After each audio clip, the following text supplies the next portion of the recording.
તમે પણ વિચાર્યું છે કાલથી પાક્કું બદલાઈ જઈશ, પણ કાલ ક્યારે આવતું જ નથી. કારણ છે આપણે બહુ મોટો બદલાવ એક સાથે માંગીએ છીએ. વજન ઘટાડવું હોય છે કે વહેલું ઉઠવું હોય છે, વાંચવું હોય છે, અભ્યાસ કરવો હોય છે, બધું જ એક સાથે શરૂ કરીએ અને થોડા દિવસમાં બધું છૂટી જાય. આ જ સમસ્યાનો સરળ ઉપાય આપે છે ટાઇની હેબિટ્સ, બીજે ફોગની આ બુક. આ પુસ્તક કહે છે નાનું શરૂ કરો પણ રોજ કરો.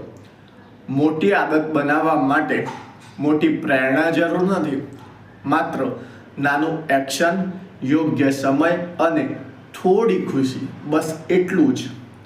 વાંચવાની આદત જોઈએ તો રોજ ફક્ત એક પેજ વાંચો.